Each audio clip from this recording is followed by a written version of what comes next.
Welcome everyone to the fourth in the series of City Design in Conversation. And today we are having a conversation with Dr. Charlotte Grace, who is a tutor in the program and who is in charge of seminar unit embodied knowledges and but even much more importantly, Charlotte has been doing a lot of really important and exciting work about thinking through what are the new types of spatial theories that we can develop if we start to think about the cities and through the spaces of struggle and also through the kind of spaces of labor. And what is the labor that space does and not just the labor that happens in space. I'm Dubravka Sekulić. I'm a program lead for MA City Design. And for those who have joined us in the previous sessions, you know that I'm the one hosting this and how I'm super excited that I get to speak with everyone whose work I really appreciate and who works in the School of Architecture or in the program as we unpack some of the most important concepts and approaches that we are working with and trying to push forward and develop and try to find different ways of doing city design.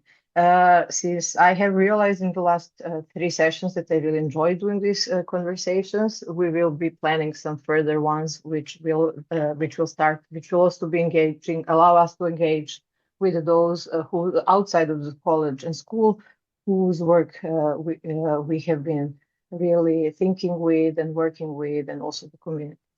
If you're interested in watching again some of the previous sessions, you can find them on YouTube, and this is the link for the Eventbrite where we will have all the future series announced. For now, we also know that on the 10th of March, I will be in conversation in Tandy Lawrenson.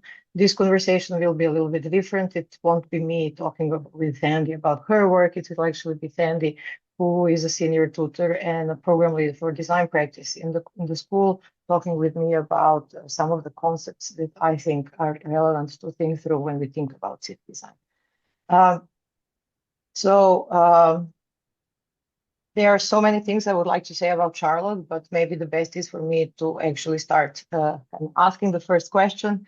And I just also want to say that besides working with Charlotte, I'm also grateful that she's a friend. And so a lot of our, so you will see that some of these conversations, today, some of these moments in this conversation, you will get a kind of a sense of how does it look when we just decide to get a chilled coffee and we get excited about thinking things through.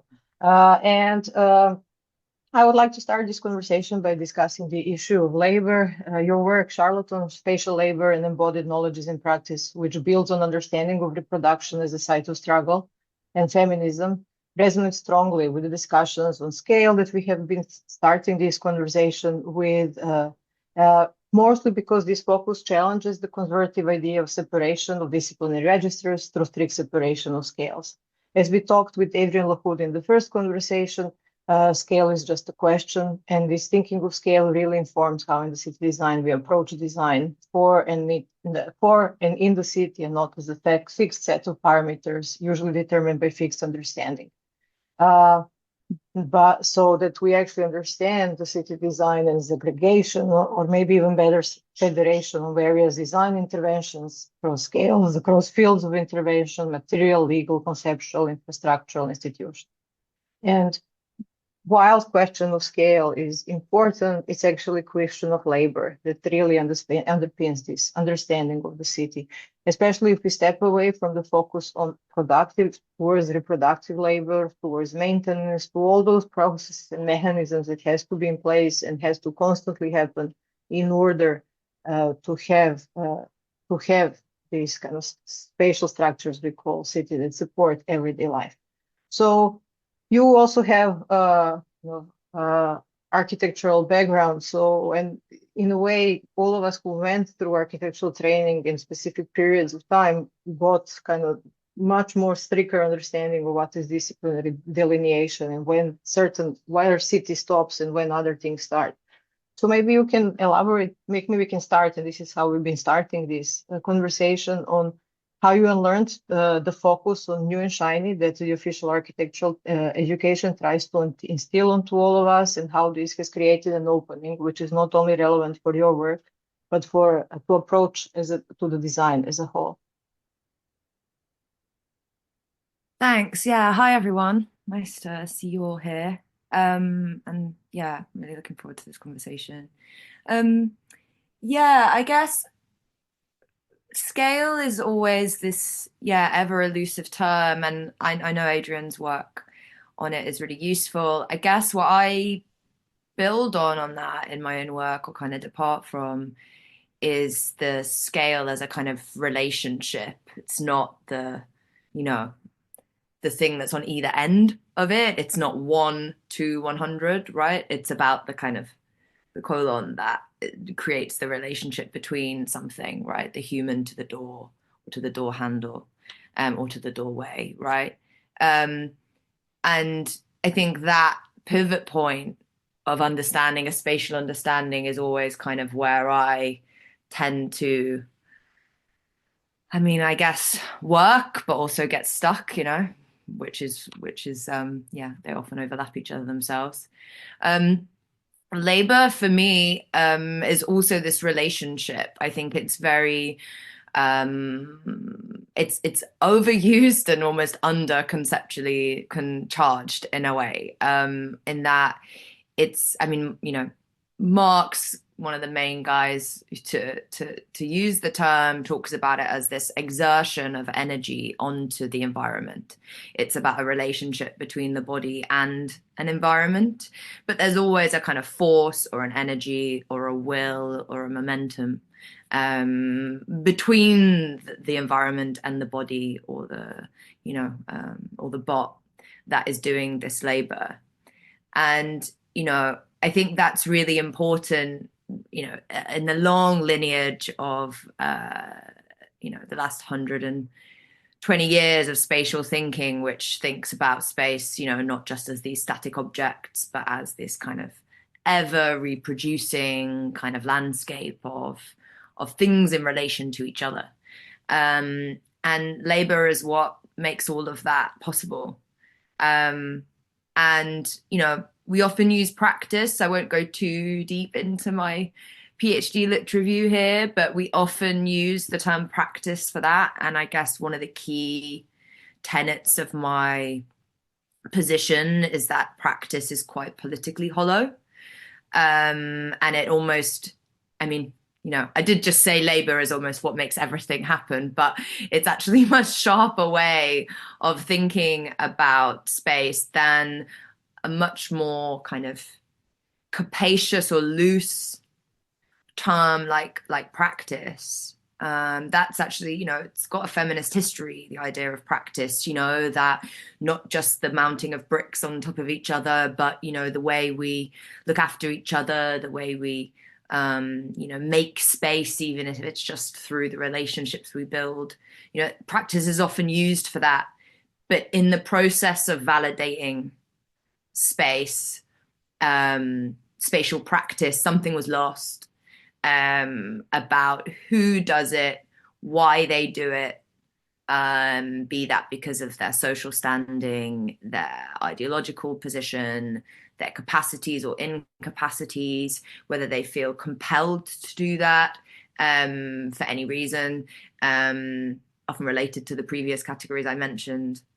And labor, because of its political charge and because of the conceptual work that has been done with it, I find much more useful for thinking about the politics of space. I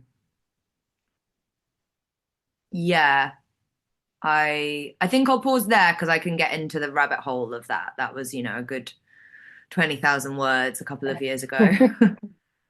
No, thank you so much. And I think that what is also really kind of this kind of shift from labor into practice, it's also kind of brings the question of time in a really interesting way, and cycles of time and repetition and scale as well. And scale as well. And because, as you say, these things are relational. And I wanted to mention on the scale thing, if possible, is that labor is also what translatable at scale as well. And that's why the feminist argument around reproductive labor and the kind of work that marginalized identities do is so useful to think about in terms of scale, right? These intimate works that we do to love each other and care for each other that make the world go round, right? And so, yeah, actually labor allows us to kind of get a hold on scale as well. Yeah. So what we share also is this belief, because I don't think interest captures everything. How is this that a lot of urban knowledge, a lot of knowledge kind of is from below, from the struggle, from the kind of spaces. And as you're saying all these things, I'm thinking last night I gave a lecture at the occupied Faculty of Architecture in Niš, Serbia, where there is this kind of incredible student-led anti-government movement happening. And as they are preparing to host thousands and thousands of students and others who are coming to Niš to one of the big gatherings, as it became a practice in the last 3 months, as I was entering this kind of big faculty building for civil engineering and architecture, there were all these kind of piles of blankets, piles of pillows, piles of like people building temporary structures because this space has to be transformed before tomorrow to host around 650 students, a number of them who are also walking towards Niš. And all this, there was a lot of discussion about how the space, kind of the care that is needed for like all the blisters and wounded people. So it's that kind of like, I was just thinking how that is kind of incredible. How that actually really was, like that image was in my head as you were talking. This kind of a labor of in the way that space transforms to cater and supports very different activities. Through practice and this kind of it's also kind of a way how like a lot of your spatial understanding what spatial practice is really informed by the solidarity and work on the ground. So these practices of building spaces with others in which life otherwise can emerge, and which in a way really kind of led you to do one of these important lines of inquiry, or which is also around hosting as hospitality, and to understand also the role of ornament and duration plays in the building space from below, and especially in your work with and in relation to Rojava. And through that, you kind of start to think and propose this as a concept. So it really emerges from kind of ground up and not necessarily thinking from abstract, where can I fit Marx now again at this moment in time. So can you tell us more both about this concept and also this kind of thinking from below and through solidarity? Yeah, I mean, Rojava, made sense. I mean, the labor conversation often comes up in quite kind of traditional social struggle understandings. And then on the side, there's been all these, ideas about what labor really is from the feminist and decolonial movements. And, I don't know for people who are here today, if they know much about Rojava. It's a region in northern Syria, a large Kurdish population, and it's an autonomous region declared since the civil war in northern Syria. And they are practicing right now a decolonial feminist ecological revolution that sees spatial practice, spatial labor, as I kind of begin to offer through my work, as one of the key conditions through which this kind of emancipation will take place. And so it made a lot of sense for me to use, to see a space like that as a site like that as a key way of unwrapping and unfolding the idea of spatial labor, because loads is going on, loads of progress has been made. It's a really inspiring place that I definitely don't have time to talk about today. But it's also somewhere that is unfolding. There's still work to do. The revolution was not an instant, as revolutions never are. And, I kind of tried to simultaneously deepen and sharpen the concept of spatial labor for itself, and also use that to support and sharpen the principles of the region, which, is deeply committed to emancipation, but is under resource embargo, without an architecture school, like it's got a lot of other things to think about than the nuances of a term like labor at the same time as they want to reimagine life itself, right? So that's how I kind of enter. There's so much to say about my role there as a researcher, as a teacher, because I taught there, as my kind of data collection and research process. Yeah, I mean, that work's still ongoing in many ways, but it seemed like the perfect place. It's, it's deeply political, it's deeply committed. It's trying to work out a language and a spatial kind of vocabulary to do that, meaning that our relationship could be, equality is kind of a vacuous term to use in this moment, right? I'm at a distinct material advantage, but I'm also, and I've got huge institutional affordance, but I also like have a lot to learn about how to be a revolutionary subject as some white British girl living here. I've got things to claim, but like actually being, our relationship became one that was in many ways so much more complex, but then also able to be very simple through the interactions that we had, and simple in the way that we worked together to explore some things as part of my work. And you mentioned hospitality, I think hospitality, the three chapters of the PhD at the end ended up being hospitality, ceremony, and cultivation, that all make use of various spatial labors, I argue. And all are relational, all are reproductive, all are deeply spatial, right? They cannot not be all of those things. And yet, for example, hospitality is not just the kitchen, because then it wouldn't be the relational bit, or it's not just the dining room, right? Ceremony is not just the church or the tomb. It is the promenade from one to the other, etc. So it manages to sit, and it's multi-scalar as well, to bring it back to the first point. So yeah, like it was as a site, it was both sticky and generative. Our relationships were that as well.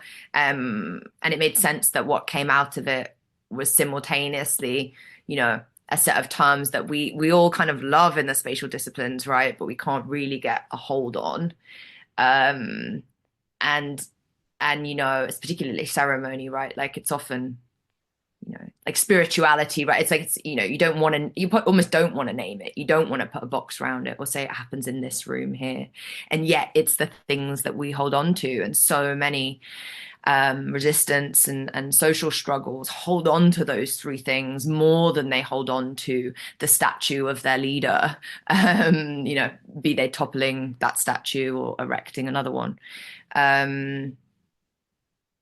Yeah, and I So think that what is also is that in a way that it does, like what I really appreciate and love in your work is that also this kind of paying attention to all those things that in a way traditionally kind of we are taught that happen after the designer leaves, as if the role of shaping space actually stops in the moment you kind of conceive that it's, if you can make it look like no one's seen it before, then it's in. And then how to actually shift from thinking through totally, how yeah. how the practice and how the everyday life and how, and then all this, and then how, which also kind of sets up the relation with the space of the people.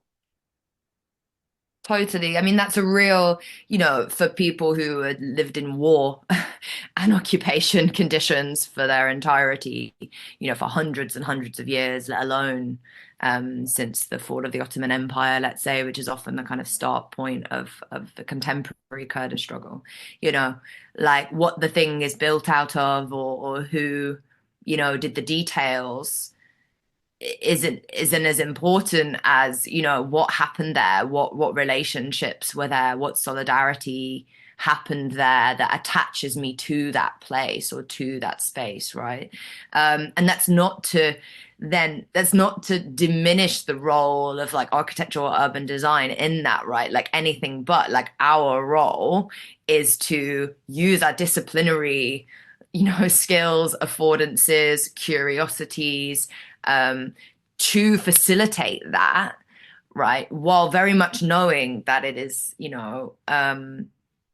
as one of my favorite kind of scholars, Mexican scholar called, and I like her so much, I can say her very complicated last name, Marisa Belaus de Guigoitia, who talks about the kind of classroom and kind of struggle as both a borderland and a stage, right? You kind of, you perform things, you labor things, you were seen and being seen, doing that's kind of part of your spatial attachment and spatial value at the end of the day. And yeah, we facilitate that, right? And there's a lot of disciplinary stuff saying that, that's not that new. Nor is, cleaning a building is important. We've thought about that for a while, and we tried to make sure that the window cleaners can clean the glazing on the roof with ease. Like, none of the things that really talk about are things that aren't in fragmentary ways considered, but they're not under an umbrella like spatial labor that tries to simultaneously like politically charge them with a feminist and decolonial position, and broaden the idea of what architecture and city design is and what our role is within that. Yeah. So I like that about the concept, because it's many levels of access, right? Like I can mention spatial labor to a traditional housewife, and I can mention it to a revolutionary, and there's a lot to glean from both. And I like that. I find that humble at the same time as it's deep, Yeah. No, and I think that what becomes is also it sets relations to what you said, like it kind of things that are fragmented both in discipline but also in kind of in the way that how life is structured, like some of our incapacity to be fully active as political, both individual and especially as kind of collective, is precisely due to fragmentation of relationships between specific aspects of space and specific activities and specific forms of labor, in which is the more they're understood in relations, I think the more we as in both individual and collective, we are able to read the relations that kind of structure and in most cases disable what we can do, and even though they could actually enabling. I mean, yeah. Go on. I mean, that's the history of labor, right? Like at first it was like what I do to get my wage, right? And for like 80 years, that's what it was. And then that got broadened because things like, workplace conditions and the relations that affect the ability to get the wage started coming in. Then the feminists come in and they're like, well, I do all this stuff to even get you to work in the first place, like feed you, clothe you, make you feel, and then it's, I also make you feel good, like actually, like affective labor, emotional labor, right, actually comes interestingly out of the hospitality industry, where being nicer than normal is something that is often quite gendered and then also enters the wage system. And so actually, the story of labor, the chain of custody of the concept of labor and how it's been expanded in many ways in service of struggles, in emancipatory directions, although there's a ton of work left to do and we're facing loads of, reneges on that for sure. It mirrors that, right? Yeah. And because I think that there is a kind of a constant struggle between obfuscation and struggle to get interpretive tools to be able to see and set up relations. And while a certain territory gets gained, it also has to kind of come, because we see that both in the way that architecture and urban planning are practiced in relation to what are the skills and tools that are used, the speeding up of the process of just drawing, which led to incredible shift in the kind of just on the scale of labor within the offices, but then the ways in which like digital condition really transformed what we can do, how everything is managed in space. And with that, something that we address a lot in the program is that these type of shifts really challenge not just how we live, but actually what are the skills and tools we have in order to to to plan. You already touched upon pedagogy, but I want to stay a little bit more on that because that's a really important part of your practice. Also, this kind of not just the role you do in London, but you also kind of being a lecturer in the University of Rojava and thinking uh, in this relation, what is teaching between London and Rojava. And he really offers us to kind of think about the classroom as a space of production, of subjectivity, which is something that really speaks to me, and it has always been something how I was approaching how you set up the relation in the classroom. But you really then named this, it's kind of how to kind of thinking about the shift from the student to student as a comrade. Does this also inform other aspects of what city designing in a city can be, not just city design as our program, but as actually as a practice? Yeah, well, yeah, I mean, to go to teaching, like it was nice that, it made so much sense that my data collection for my research would involve a kind of pedagogic space basically, because I guess it's something that I intuitively have a very complex and deep relationship to, both as a student and as a teacher, right? Like, I don't know, for people who are here in the room, people have different relationships to school and to kind of learning environments, for better or worse. I was, very attached to it. I came from a really poor background. Education got me out of it. And it was also a safe place for me, was the school. So I have a real, like, quite, deep psychological attachment to learning environments. And I know a lot of my, real comrades have exactly that opposite because of authority reasons, right? Or whatever. So I kind of have a very like good girl learning history that then became quite revolutionary, and many people around me came the other way around. But anyway, I mean, the Students to Comrades article, which I think to be posted, I think that, that probably does speak most broadly to my work across research and institution. I think what was nice about it, I wrote it just after, teaching at the University of Rojava.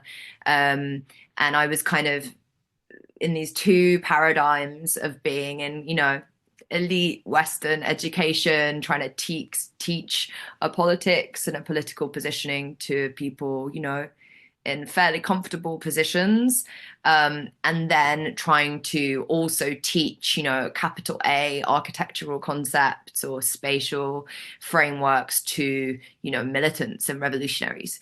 And somewhere in the middle, I was kind of sat, like getting so much from both.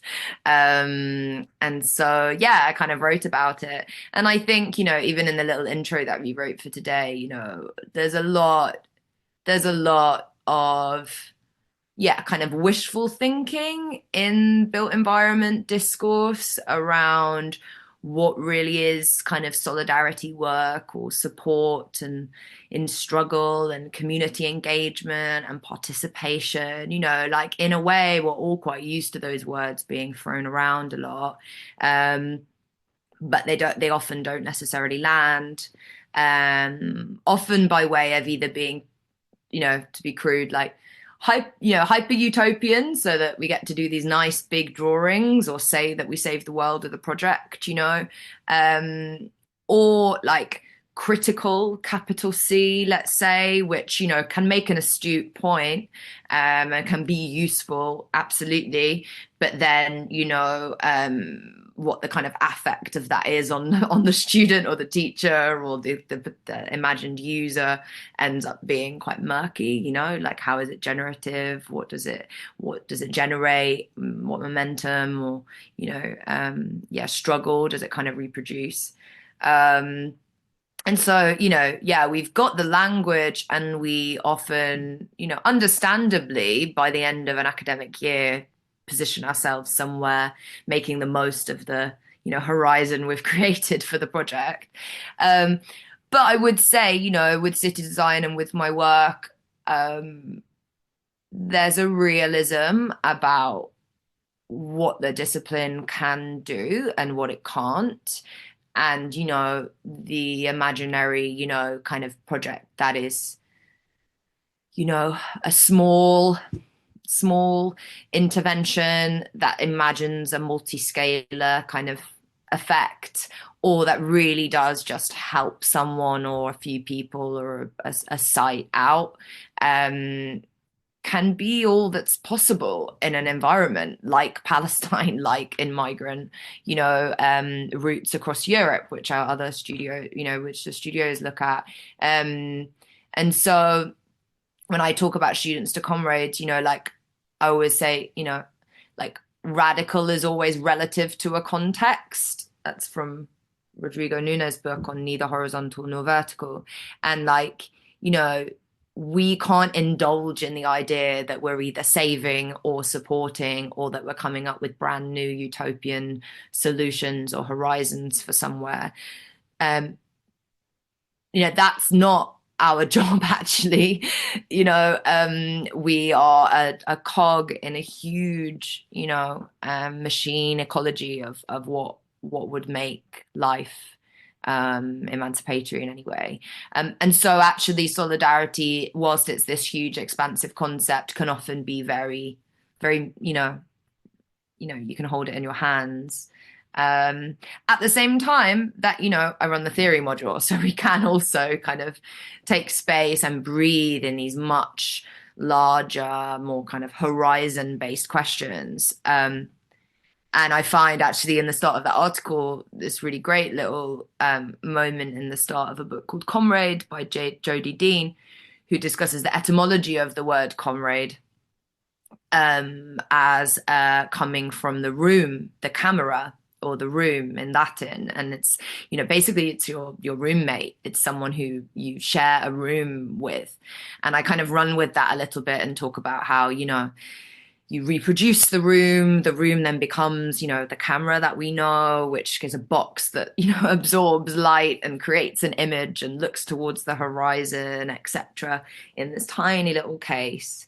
Or encasement. And so, again, we can come back to scale about that. I think, radical is always relative to a context, and the comrade or the camera, is always taking in our entire atmosphere and kind of refracting or reflecting that to look towards a horizon, right? Like how big or how active that camera is the thing that we get to the bottom of, as like teachers and students. And that's pedagogy for me. I mean, that's the pedagogical position. It's kind of this very sharp little point that absorbs all this stuff and kind of throws it or pivots it somewhere else.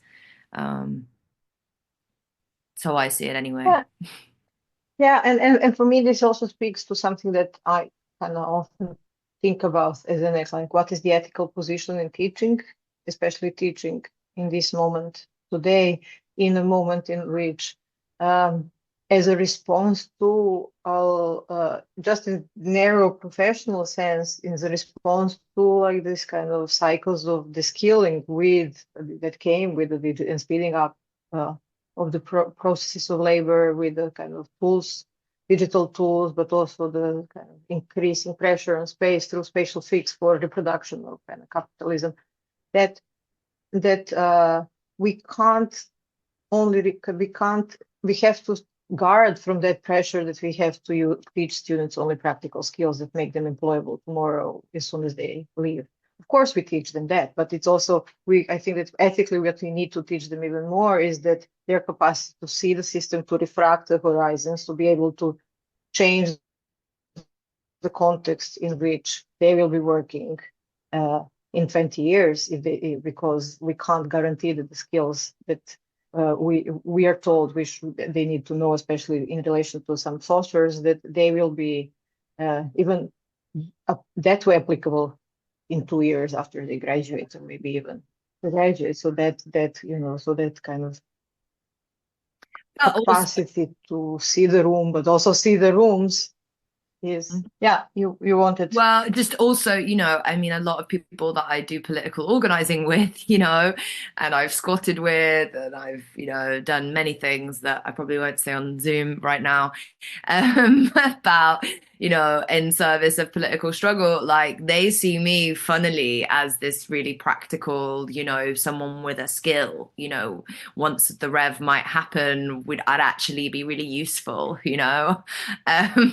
and that's quite interesting, because there's always that joke. I mean, I'm sure a lot of people maybe know something similar, like, of their experience, what they talk about what architecture is, where we're like simultaneously, oh, it's so much more fluffy than that, you'd be surprised, like I couldn't draw a detail, or whatever. That's the joke. While also, there is a practical or a way of seeing and thinking about how to like do things in the world and make things happen and structure time and schedule and imagine environmental conditions in which life's possible. Like, they are things we are learning, and like actually end up like feeling really proud when I'm called to use those skills, and we don't really sacrifice them, right? Like, I mean, what were you gonna say? Sorry.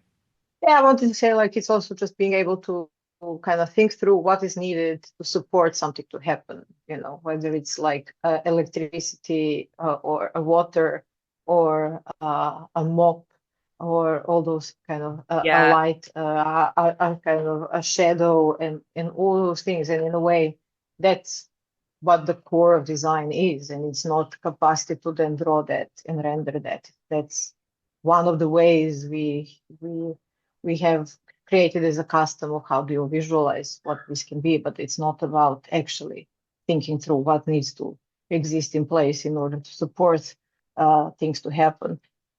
And Totally. the more that it's invisible in a way, it's better supporting, because it's, it seamlessly allow things to happen. If you're like wondering how you're gonna make wall nice in order to actually exhibit something on it, because it's full on with air conditioning and ducts and sockets. That's not Something we know about.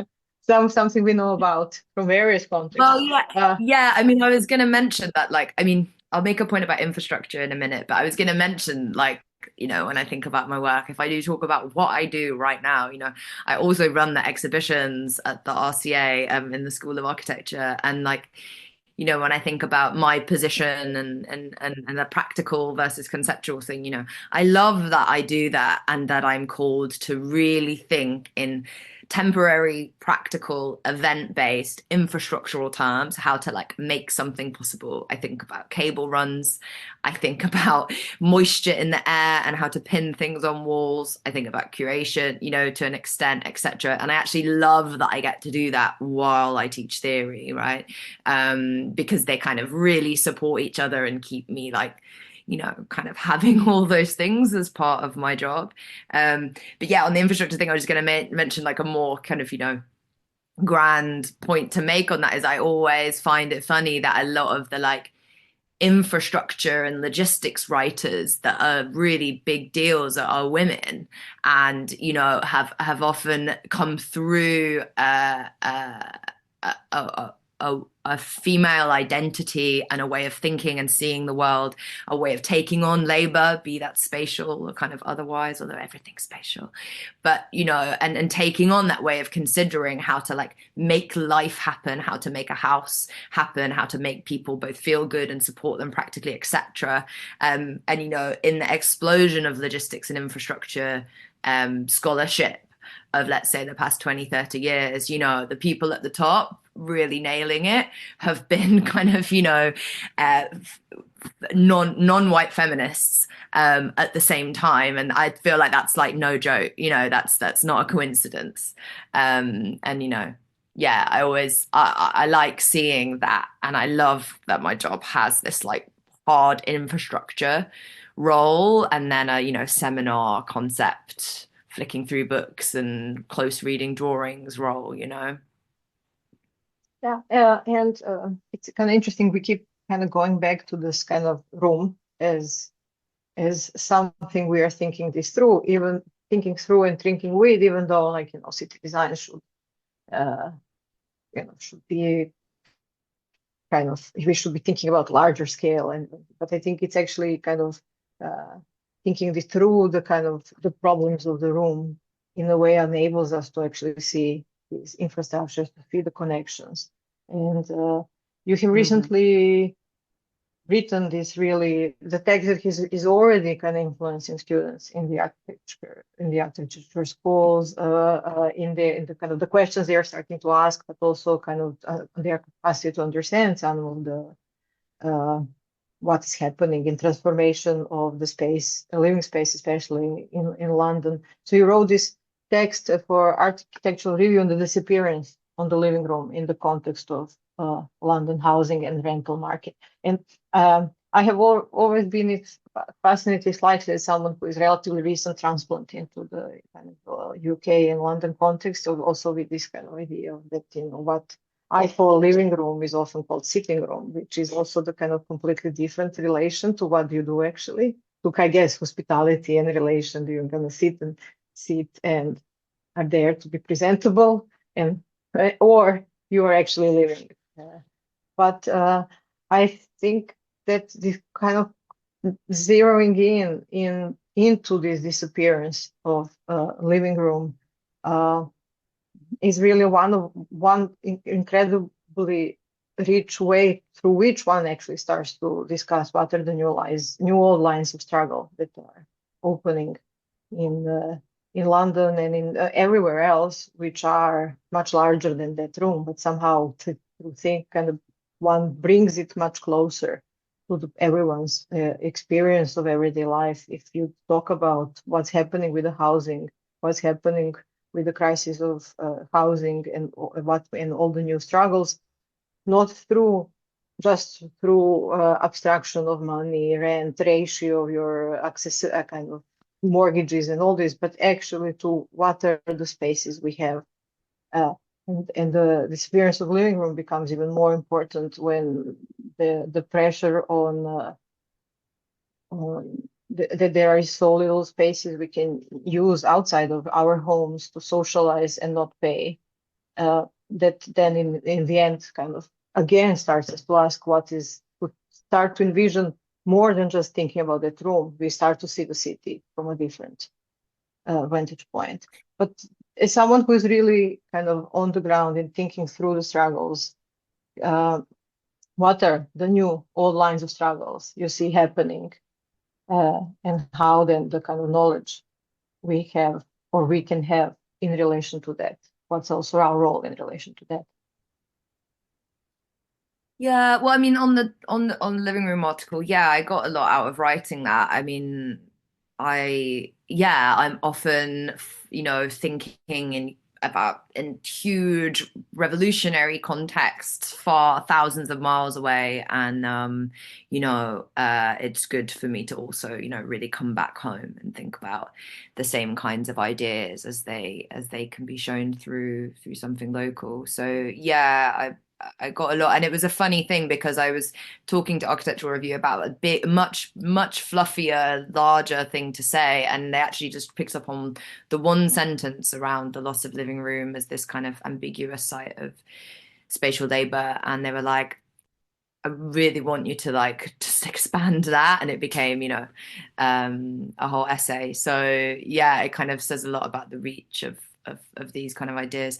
On the future, I mean, again, I think that depends on where you're looking. Like, I do believe there are, emancipatory, revolutionary answers through the Kurdish struggle, and I encourage anyone here to learn about it, or if we can talk about it together if people come through the RCA, and yeah, at the same time, I guess having a take on where the sites of struggle are, aside from the sites of migration and somewhere like Palestine or Kurdistan, which I would say are a huge wide-ranging set of sites to think about. I guess I guess it's about where you position yourselves, right? And I'm still thinking about that, right? So I'm not speaking. I am speaking from a tutor with some articles under my belt, sure, but I'm trying to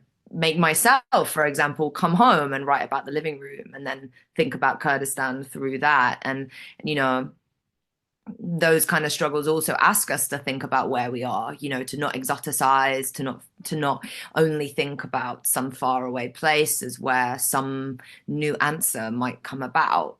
While support and solidarity is required, right? It's to also like look and position and orient yourself in a direction. So I'm actually in a place of still, you know, reflecting and questioning that.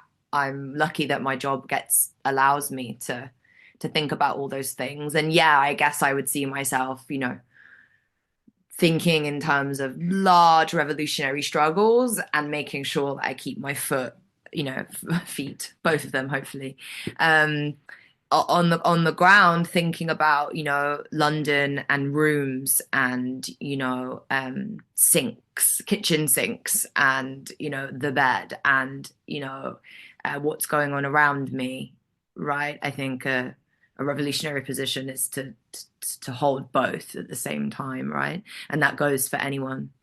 So yeah, less a site of struggle and more a position of struggle, and maintaining that, I'd say. Yeah, and I think that it's actually sometimes looking into some other places helps us see actually better what is at stake where we are. As someone who lives between Serbia and UK, and a lot of my work has always been informed by my situation, kind of thinking through Serbia and Yugoslavia and falling apart of the country and war and all those things. It's super important to kind of bring this kind of connection between incredibly polluted air in Serbia that I've been having headache for like the last 4 days, and thinking about the air pollution, which is also a really racialized site of struggle in London, and that these are actually not chance happen by chance in both places, that I hope, but that these are actually structural things. So how then that kind of thinking around the line of struggle becomes something that can allows one to think in relations places, not as them being like one-on-one, or find the illustration of one space into another, but to actually think with other spaces. But we need to open up for Q&A, and we still haven't touched the last kind of two big questions that we always end up. One is, which I think we have already been addressing a little bit, especially in what you have been saying last, is in that kind of thinking through what is the revolutionary position through which then one actually approaches how we do things and for whom and how. But this question of like ethical importance, or question of kind of thinking about the horizon and the future, but in relation to this ethical importance of justice in relation to everything we do and teach. And we are talking now, and in every conversation, we always have to kind of understand that while we're talking, the fragile ceasefire in Gaza did not stop the violence. It just shifted into different registers, which is Dima, Sruji, and also reminds us, and also El Weizmann, that now destroyed built environment is left to do the killing, for example, and how to think with that, or the territory, what's happening in the West Bank. But so your work is no stranger to thinking about how one builds the future in the context where tomorrow is always under a question mark. And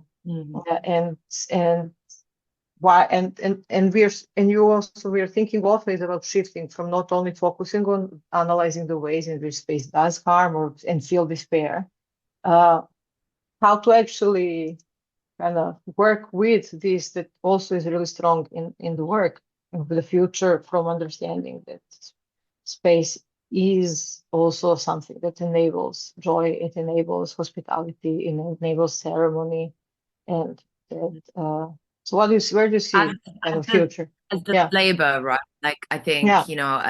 my kind of fellow and my PhD supervisor and friend Helen Hester, who's a very famous Marxist feminist looking at kind of post work, kind of context, right? Like labor isn't something to be necessarily gotten rid of in such a simple way either. It's with us, you know. And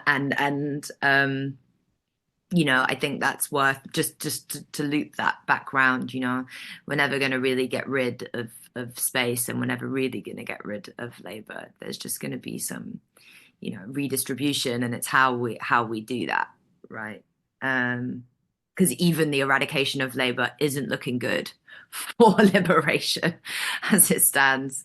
But maybe that's another conversation. Yeah, it's time for questions because it's Yeah, 52 already. it's Wow. time. It's time for questions. And I know And we maybe, both like the work of Mirela Ukeles, maintenance artist. uh, And then I always think, you know, that there's like that brilliant sentence in her maintenance art manifesto: after the revolutions, who's going to clean the street? And exactly. you know, and as you say, the kind of the after automatic, like it seems that we don't get to that kind of after labor is not really bringing freedom. Uh, Absolutely. Yeah. so I think so. Are there any questions? Or we can also start to think about, maybe you can start to think, Charlotte, about the question of music, which is always where we, you know, where I want Yeah. like to end Music this and uh, labor. conversation. As this is partly because we are really, or I feel incredibly blessed not to only work with people with whom I share political and ethical and also intellectual interests, but that most of us also really, really love music, and we find communion through that. And I always think that one can think about city design so much by listening to music and also thinking through music. So that's why I always kind of ask this last question: music or music and poetry. Okay, yeah, I do have one, but I think we can see if anyone would like to ask anything. Don't feel that you have to know about any of the things I spoke about as well. You can ask me, or to be ask me to be anything.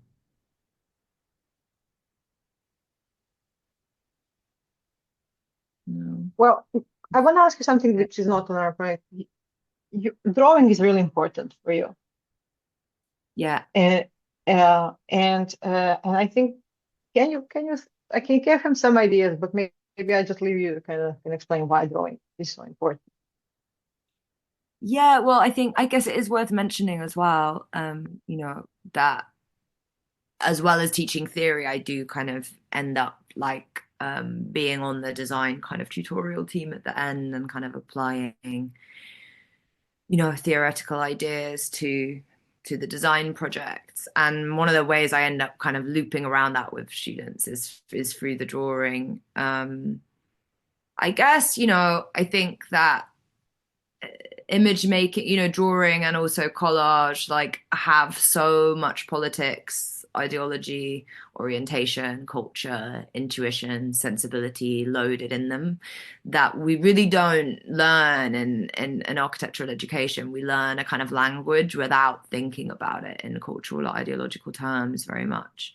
And yeah, I think it's really important to carry through that theory, not just in, you know, what we read about in words and what we then say our project tries to do in words, you know, but like to give a lot of time to the choices made in drawing and image making and like how that's done, because there's a methodology, right? Like struggle is a kind of method, it's not an output. And it's not an idea either. It's like, it's a labor. It's precisely the thing that pivots between one and the other. And so, yeah, my work also thinks about like drawing, the labor of drawing and image making. I mean, Debbie just put in the chat this quick, but kind of important drawing for me that I did, trying to unpack the types of spatial labors performed in this indigenous Algerian home, which was a key site of um, anti-colonial struggle and like anti-colonial imaginary in the struggle for Algerian independence in the 60s.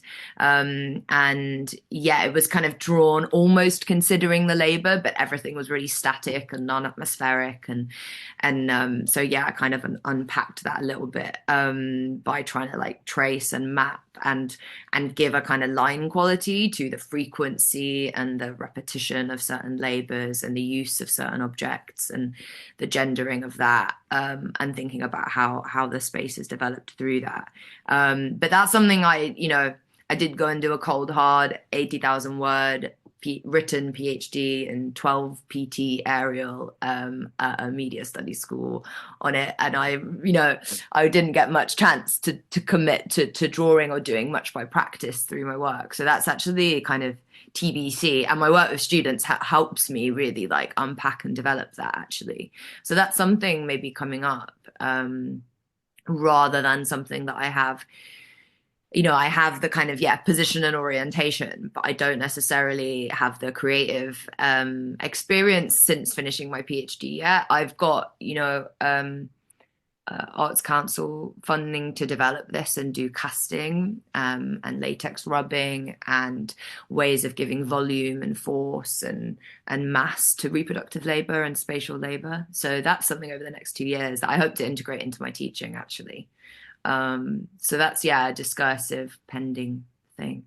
But I have a song that I thought I would pass. Wait there. Great. It's quite funny. I mean, I started thinking a lot about drawing partly in my work, which was a lot about what happens outside of the purview, seeming outside of the purview of architects. So that kind of like ways in which, especially chronometric drawings, becomes a way to think through and translate between what happens in space and the kind of spatial discipline and mediate. And I think that there's a lot, I think, in the way that you talk about the drawing, where shows the drawing as a practice is also, it's already spatial in a way that, and it's already a labor because, making a drawing is always a lot about thinking and sitting with that and being present. And what I think while you are searching for a song, we are a lot of what we never talked about kind of presence, but I think that a lot is about how to build support structures to be present and do things together in life. So tell us about the song. Sure. Okay, so the song is a funny one, and I like, good music I can be smug about as much as I love kind of. I mean, I think this is a really good song, but it's also kind of cheesy and funny. It's like a Balearic meets Sade via Italo kind of moment, and it's called My Boss. And I think it's a good one for this conversation because the chorus is about, it says like, my boss has taken all my heart and now he's tearing it apart. And it's this kind of sultry, quite abject lament around the extraction of a woman's labor by her boss in all forms. So it's very relevant in terms of content, but I do also find it, kind of sensorially, there's something going on about, kind of, affect and emotion and kind of tenderness and pain, as well as kind of a bit of healthy slight rage in there towards the end. So I think there's lyrics to look at and find relevant, but there's also a kind of momentum. I've always put it on the playlist at demos and protests, and it really cuts through a much more set of aggressive songs. But I'm like, this is what I want to go down Whitehall listening to. I swear the rev will happen if we play this all the time. So I can leave you all with that. No, thank you so much. And for me, it's also like I'm taking part.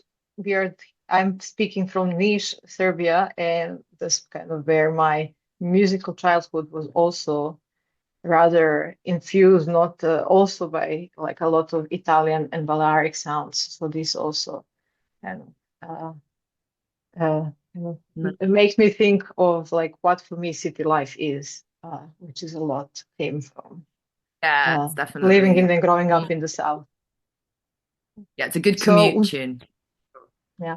So unfortunately, no questions, but I hope that you will kind of have some more questions. You can follow up because you can kind of find us on Instagram and everywhere else. Thank you, Charlotte, so much. And the city designing conversation will be continuing on March 10th with Tandy Lawrenson and myself. Bye, everyone. Thanks so much Bye. for coming. And yeah, worse if you have secret questions you want to write down another time.